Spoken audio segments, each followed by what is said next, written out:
যখন আপনি আপনার রান্নাঘরের দিকে তাকান এবং দেখেন যে প্রচুর থালা বাসন ধোয়ার জন্য জমে আছে, সেটা ঘরের নারী বা পুরুষ যারাই হন না কেন, মাথার হাত দিয়ে এটা ভাবার চেয়ে যে কত কাজ জমে আছে, আল্লাহর শুকরিয়া আদায় করুন যে আপনি আজ সারাদিন একাধিকবার খাবার মিল বা গ্রহণ করতে পেরেছেন। আপনি সকালের নাস্তা করেছেন, দুপুরের খাবার খেয়েছেন, রাতের খাবার খেয়েছেন, আলহামদুলিল্লাহ। না জানি কত মানুষ এমন আছে যারা রাতে খালি পেটে ঘুমায়, যাদের কাছে খাওয়ার মতো কিচ্ছু নেই, পান করার মতো পরিষ্কার পানিটুকু নেই। জুমার দিন ছিল, আমাদের প্রিয় নবী হযরত মুহাম্মদ সাল্লাল্লাহু আলাইহি ওয়াসাল্লাম জুমার খুতবা দিচ্ছিলেন। খুতবা চলাকালীন এক ব্যক্তি মসজিদে প্রবেশ করে বলল, ইয়া রাসূল সাল্লাল্লাহু আলাইহি ওয়াসাল্লাম, আমরা বরবাদ হয়ে গেলাম, আমাদের গবাদি পশু মারা যাচ্ছে, ফসল নষ্ট হয়ে যাচ্ছে, বৃষ্টি একদমই হচ্ছে না। আপনি আল্লাহর কাছে আমাদের জন্য বৃষ্টির জন্য দোয়া করুন। রাব্বি হযরত আনাস ইবনে মালিক রাদিয়াল্লাহু আনহু বলেন, আল্লাহর নবী সাল্লাল্লাহু আলাইহি সাল্লাম তখনই হাত তুললেন এবং এতটা উপরে হাত তুললেন যে তার বগলের শুভ্রতা দেখা যাচ্ছিল, মানে সৌন্দর্য। নবীজি দোয়া করলেন, হে আল্লাহ, রহমতের বৃষ্টি বর্ষণ করো। রাবি হযরত আনাস ইবনে মালিক রাদিয়াল্লাহু আনহু বলেন, আমরা তখন মসজিদে ছিলাম, খুতবা শুনছিলাম। হঠাৎ মেঘ জমা হতে শুরু করলো এবং বৃষ্টি শুরু হয়ে গেল। এতটাই বৃষ্টি হলো যে সালাত শেষে যখন আমরা বাড়ি ফিরছিলাম তখন রাস্তার পানির কারণে বাড়ি ফেরাই কঠিন হয়ে পড়েছিল। পরের জুমায় আবার খুতবা চলাকালীন সময় এক ব্যক্তি এসে বলল, ইয়া রাসূল সাল্লাল্লাহু আলাইহি সাল্লাম, অতিরিক্ত বৃষ্টিতে আমাদের ঘর বাড়ি ও ফসল ভেসে যাচ্ছে, আপনি বৃষ্টি থামানোর দোয়া করুন। নবীজি সাল্লাল্লাহু আলাইহি সাল্লাম তখন আবার হাত তুলে দোয়া করলেন, হে আল্লাহ, আমাদের উপর বৃষ্টি থামিয়ে দাও এবং আশপাশের ময়দান ও পাহাড়ের বর্ষণ করো। অন্য হাদিসে এসেছে, এটি দেখে রাসূল সাল্লাল্লাহু আলাইহি সাল্লাম মুচকি হাসলেন। তার এই হাসির কারণ ছিল, মানুষ কত দ্রুত কোনো কিছুতে অতিষ্ঠ বা বিরক্ত হয়ে যায়। মানুষের চাহিদা মুহূর্তে বদলে যায়। এর সাথে সম্পর্কিত একটি ঐতিহাসিক ঘটনা মনে পড়ে। আন্দালুসের স্পেনে একজন শাসক ছিলেন, মুতামিদ বিন আব্বাদ। তিনি তার স্ত্রীকে প্রাসাদে অত্যন্ত সুখে স্বাচ্ছন্দ্যে রেখেছিলেন এবং তার সব ইচ্ছা পূরণ করতেন। একদিন তার স্ত্রী এসে বলল, আমি এই রাজকীয় জীবন নিয়ে ক্লান্ত, আমি সাধারণ মানুষের মতো কাদায় হাঁটতে চাই, বৃষ্টিতে ভেজার অভিজ্ঞতা নিতে চাই।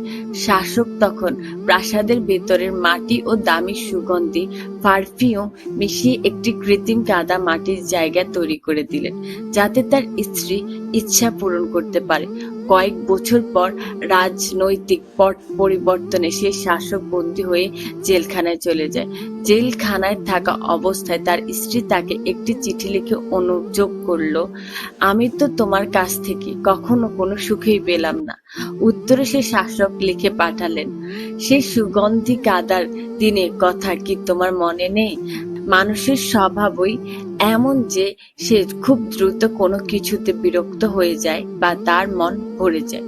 কোরআন মাজিদে আমাদের এই বিষয়ে বারবার মনে করিয়ে দেয়। সূরা সাবা সূরা নাম্বার 34 আয়াত 15 থেকে পরবর্তী আয়াত সমূহ তে আল্লাহ তাআলা কাওমে সাবা বা সাবা জাতির কথা উল্লেখ করেছেন। তারা অত্যন্ত ধনী ও উন্নত একটি জাতি ছিল।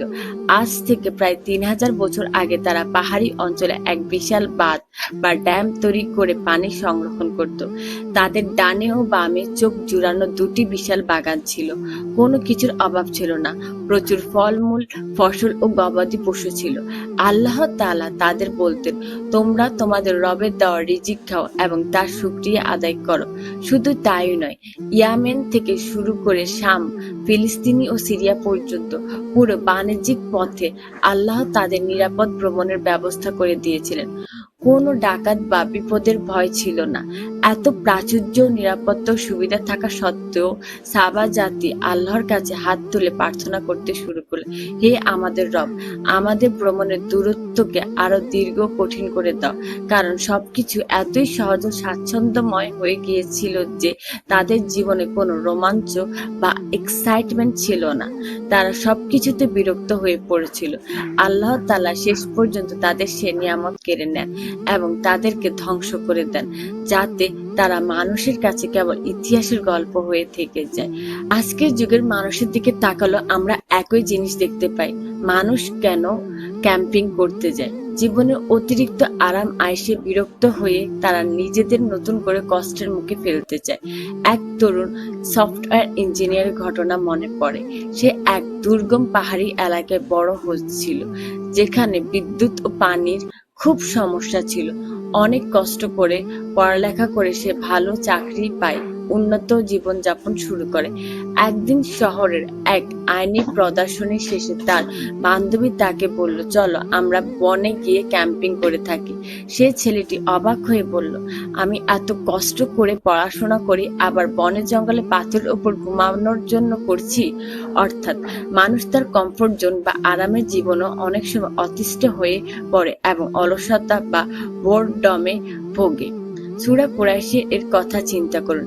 আল্লাহ তাআলা কুরাইশের মনে করিয়ে দিয়েছিলেন যে পুরো বছর ধরে তাদের যে নির্দিষ্ট বাণিজ্যিক পথ ছিল এবং ফিক্সড আয় ছিল, সেটার জন্য তাদের আল্লাহর ইবাদত করা উচিত।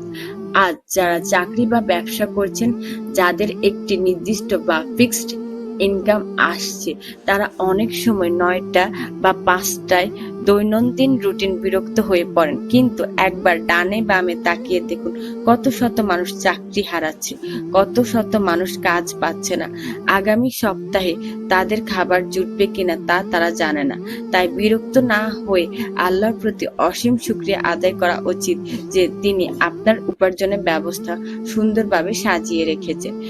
পজিটিভ সাইকোলজি আমাদের শেখায়, আপনি যখন নেতিবাচক ভাববেন, আপনার মন শুধু অভিযোগই খুঁজবে। আপনার বাচ্চারা যখন ঘরে অনেক হইচই করে, আপনাকে ঘুম থেকে তুলে ফেলে, রেগে না গিয়ে বলুন আলহামদুলিল্লাহ, অন্তত আল্লাহ আমাকে সন্তান দিয়েছেন। তাদের কাছে গিয়ে শুনুন যাদের কোনো সন্তান নেই। যখন দেখবেন কাপড় ধোয়ার জন্য বিশাল স্তূপ জমে আছে, বিরক্ত না হয়ে বলুন আলহামদুলিল্লাহ, পরার মতো এত কাপড় তো আল্লাহ আমাকে দিয়েছেন। স্ত্রী যদি রান্নার লবণ একটু কম বা বেশি দেয়, ঝগড়া না করে বলুন আলহামদুলিল্লাহ, আল্লাহ আমাকে একটি পরিবার ও একজন স্ত্রী দিয়েছেন। স্বামী যদি বাজার আনতে ভুলে যায় বা কাজের চাপে সামান্য রাগ দেখায়, রেগে না গিয়ে বলুন আলহামদুলিল্লাহ, আমার একজন অভিভাবক বা স্বামী আছে। কোনো তরুণকে যদি তার বাবা শাসন করে বা বকা দেয়, ক্ষুব্ধ না হয়ে বলুন আলহামদুলিল্লাহ, মাথার ওপর বাবা নামের একটি ছায়া এখনো আছে। আর যদি একটি সাধারণ বাইক বা সাইকেল থাকে আর প্রতিবেশীর দামি গাড়ি দেখে মন খারাপ করেন, তবে বলুন আলহামদুলিল্লাহ, হেঁটে তো যেতে হচ্ছে না, অন্তত আল্লাহর দেওয়া দুটি সুস্থ পা তো আছে। যার পা নেই তার কাছে গিয়ে জিজ্ঞেস করুন, আপনার এই জীবনটা তার কাছে একটি স্বপ্নের মতো। সাহাবী হযরত আমর ইবনুল আস রাদিয়াল্লাহু বলতেন, আমি আমার কাপড় ব্যবহার কখনোই বিরক্ত হব না যতক্ষণ না তা আমাকে পিঠ হয়। ২, আমি আমার স্ত্রীর উপর কখনোই অসন্তুষ্ট বা বিরক্ত হব না যতক্ষণ না সে আমার ঘর ও সন্তানের খেয়াল রাখছে। ৩, আমি আমার সোয়ারি বা যানবাহনের কখনোই বিরক্ত হব না যতক্ষণ তা আমাকে এক স্থান থেকে অন্য স্থানে নিয়ে যাচ্ছে। কারণ আল্লাহর নিয়ামতে দ্রুত বিরক্ত হয়ে যাওয়া বা মন ভরে যাওয়া অত্যন্ত নিকৃষ্ট একটি চরিত্র। ইসলামিক স্কলার্স ও বুজুর্গণ বলেছেন, নিয়ামতকে চেনা এবং তার শুকরিয়া আদায় করা নিয়ামতের ডানা কেটে দেয়। এর অর্থ হলো, পাখি যেমন ডানা থাকতে থাকলে উড়ে যায়, তেমনি শুকরিয়া আদায়ের মাধ্যমে নিয়ামত আপনার কাছ থেকে উড়ে বা হারিয়ে যেতে পারে না, বরং তা চিরকাল আপনার কাছে স্থায়ী হয়। আসুন আমরা সালাত শেষে নবীজি সাল্লাল্লাহু আলাইহি সাল্লামের শেখানো এই বিশেষ দোয়াটি পাঠ করি। আল্লাহুম্মা আইন্নি আলা যিকরিকা ওয়া শুকরিকা ওয়া হুসনি ইবাদাতিকা। অর্থ, হে আল্লাহ, আমাকে সাহায্য করুন যেন আমি আপনার জিকির করতে পারি, আপনার শুকরিয়া আদায় করতে পারি এবং সুন্দরভাবে আপনার ইবাদত করতে পারি। আমিন। যদি এই ভিডিওটা আপনি ইনস্টাগ্রাম থেকে দেখে থাকেন তাহলে ফলো করুন, আর যদি ইউটিউব থেকে দেখে থাকেন তাহলে অবশ্যই সাবস্ক্রাইব, লাইক এবং বেল আইকন অন করে দিন।